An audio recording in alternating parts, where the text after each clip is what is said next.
I'm Reverend Jen. I'm married to Reverend Sven, and this is our house.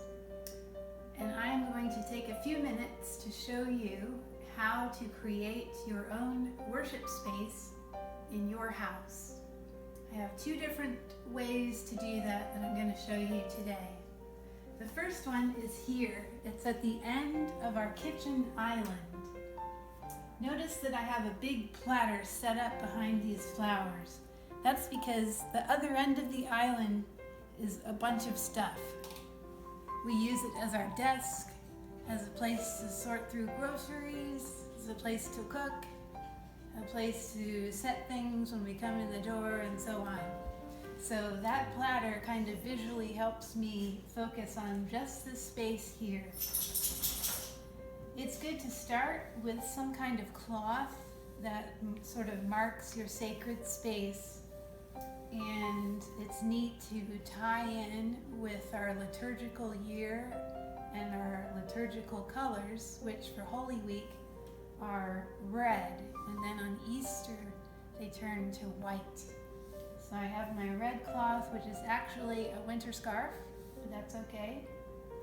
We have flowers, things from my yard that I picked that remind me that God is creator of all things, all living things, and the provider of beautiful things. And we have flowers and beautiful arrangements in our church every Sunday. So make one for yourself. Also, it's good to have some form of cross that you keep in the center. This one is actually a fridge magnet, but it works just fine.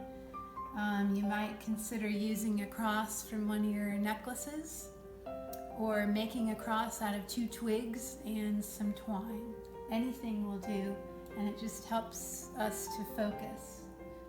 I also have some other symbols of nature, a couple of birds that I think are pretty and I like them, and a little sea urchin that I had that also I think is beautiful, and it draws me into thinking about God as creator and how beautiful things can be in the world.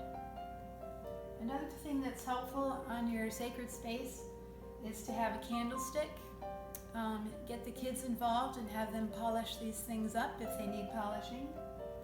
A candle really helps to draw our focus in to the specific space and to start focusing our thoughts. Some of us like to venerate saints. You might have an icon or a card with a saint's picture on it. This is a good place for that.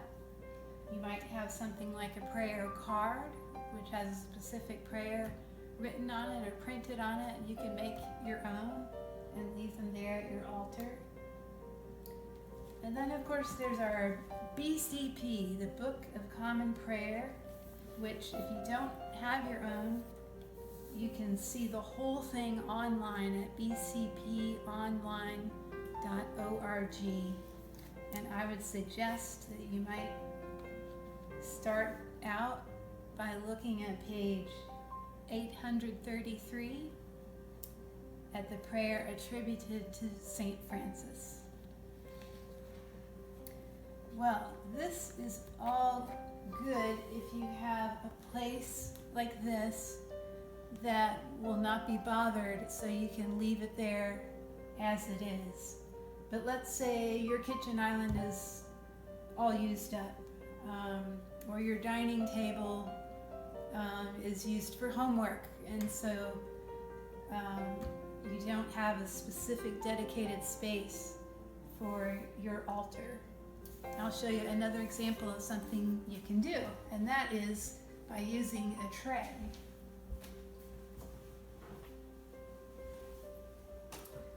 So here I have a fairly big tray, and again I started with a nice cloth. I actually raided my dish towels, and I came up with one that has a Celtic prayer printed on it. That's pretty cool. So I've already got a prayer there.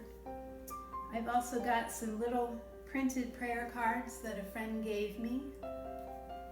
I've got, again, examples from nature of things that help me remember and praise God as our creator. This is a neat rock that a friend gave me. I have a little icon of the Trinity that is meaningful to me.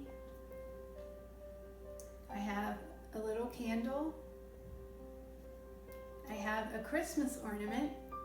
Maybe that seems weird, but this is Noah's Ark, and there's so much detail in it. I just love looking at it. It's got all kinds of animals. Noah with a shepherd's crook. It's got monkeys hanging from the rafters, all kinds of fun things. So you might put in here things that remind you of favorite stories in the Bible or favorite qualities of God. I couldn't find a good cross, so for this one, I made one out of Legos. Get your kids involved. The more involved they are, the more meaningful this experience will be for them too.